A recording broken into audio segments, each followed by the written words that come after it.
Nah, sebelum kita melanjutkan ke sudut yang berelasi itu seperti apa saja, Ibu akan memberikan tips bagaimana kalian bisa mengingat atau bagaimana kalian bisa menghafal nilai dari sudut-sudut istimewa. Jadi kalian ketahui bahwa sudut-sudut istimewa tadi ada 0 derajat, ada 30 derajat, kemudian ada 45 derajat, kemudian ada 60 derajat, dan yang terakhir adalah 90 derajat.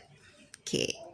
Nah, kalian dalam perbandingan trigonometri itu ada yang namanya sinus, kemudian cosinus, dan juga tan. Oke. Nah, bagaimana cara mengingat, oh nilai sinus 0 derajat tuh ini, oh nilai 30 derajat ini, oh nilai 45 derajat adalah ini. Nah, kalian pertama-tama kalian tuliskan semuanya di sini setengah akar. Untuk pada baris sinus ya. Jadi para baris sinus berapapun sudutnya kalian tuliskan setengah akar. Jadi ini kalau misalnya kalian susah nih untuk menghafal, oke, kalian tuliskan seperti ini. Jadi semuanya kalian tuliskan setengah akar.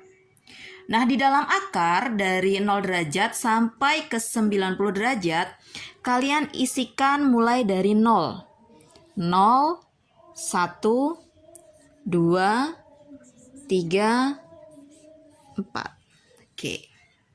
Selanjutnya, jadi akarnya 0 berapa sih? 0, Bu. Oh, berarti nanti jadinya setengah kali 0. Sama dengan berapa? 0. Oke. Selanjutnya, akarnya 1 berapa? Ya 1, Bu. Oh, berarti nanti jadinya setengah kali 1 sama dengan setengah. Oke, selanjutnya setengah akar 2. Akarnya 2 berapa, Bu? Berapa? Susah, Bu. Sulit, Bu. Oke, jadi bisa dituliskan ya setengah akar 2 saja. Oke. Akar 3 berapa? Sulit, Bu. Sulit, Bu. Lebih sulit dari akar 2. Oh, jadi ya udah biarin aja. Jadinya setengah akar 3. Oke, akarnya 4 berapa? Akarnya 4 adalah 2. Oh, berarti setengah kali 2 sama dengan 1. Oke. Jadi sinus 0 itu adalah 0, sinus 30 adalah setengah, kemudian sinus 45 derajat adalah setengah akar 2, kemudian 60 adalah setengah akar 3, dan sinus 90 adalah 1. Jadi kalian tuliskan terlebih dahulu setengah akar semuanya, baru kalian isikan mulai dari 0, 1, 2, 3, dan 4. Ini untuk yang sinusnya. Kemudian bagaimana dengan yang cos, Bu? Tinggal kebalikannya saja. Kalau tadi kalian dari 0 derajat ke 90, sekarang kalau yang cos kebalikannya dari 90 ke 30. Jadi kita tuliskan aja langsung 1. Jadi dari 1,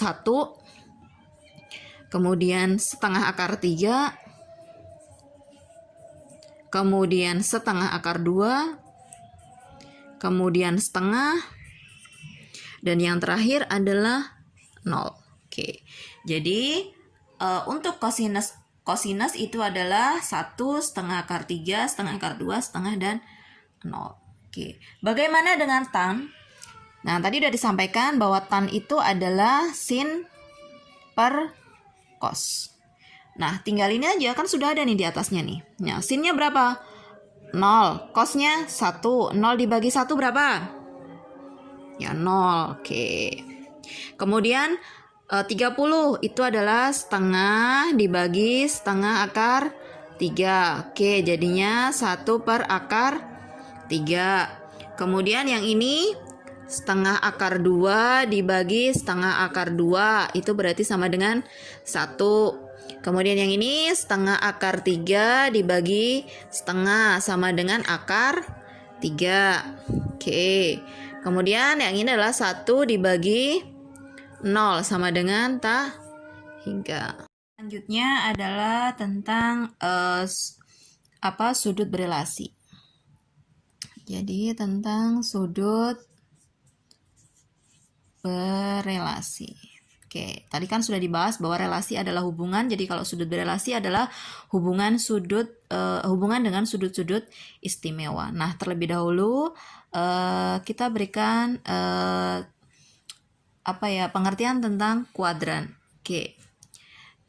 Jadi ada yang di sini adalah 0 derajat, kemudian di sini adalah 90 derajat, kemudian di sini 180 derajat, kemudian di sini adalah 270 derajat, kemudian di sini nanti kalau kita putar sebesar 360 derajat, maka dia akan kembali ke tempat semula atau 0 derajat. Oke.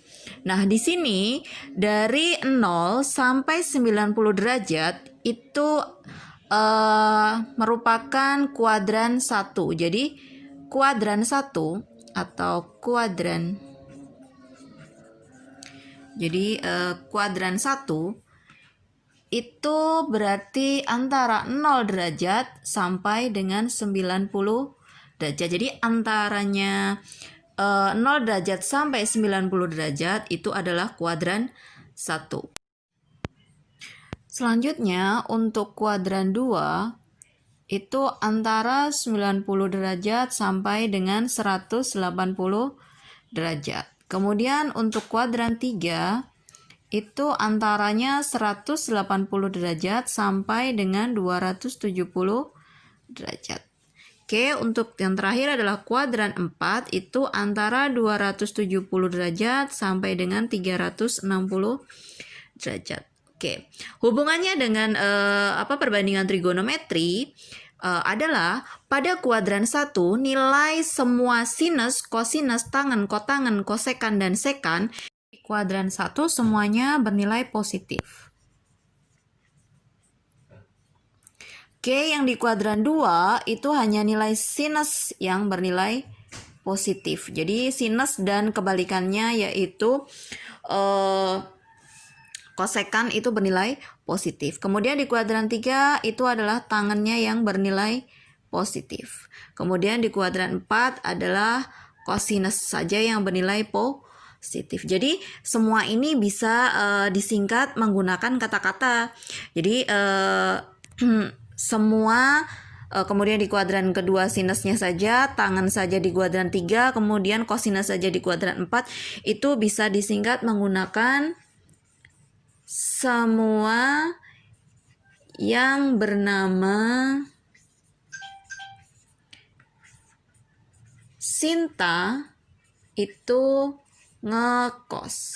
Oke, jadi semua yang bernama Sinta itu ngekos. Jadi semua yang bernama Sinta itu ngekos. Itu yang bernilai positif di kuadran 1, kuadran 2, kuadran 3, dan kuadran 4. Jadi kalian bisa menggunakan singkatan biar kalian mudah untuk menghafal manakah yang bernilai positif. Jadi semua yang bernama Sinta itu ngekos. Jadi semuanya positif di kuadran 1, di kuadran 2 hanya sinus dan kebalikannya, di kuadran 3 tangen dan kebalikannya, dan di kuadran 4 kosinus dan kebalikannya. Selanjutnya, bagaimana sih menggunakan sudut berelasi? Nah, langsung Ibu berikan contoh saja. Contoh, kalian ingin mencari nilai sinus 120 derajat. Oke, kalian ketahui bahwa sinus 120 derajat atau 20 derajat ini bukan merupakan sudut istimewa. Nah, kita akan menggunakan sudut berelasi ini atau dengan sudut istimewa untuk mencari nilai sinus 120. Oke, jadi sebelum kita mengerjakan contoh ada beberapa ketentuan dalam penggunaan sudut berelasi. Oke, jika kalian menggunakan 180 derajat atau dengan 360 derajat itu maka nanti akan tetap.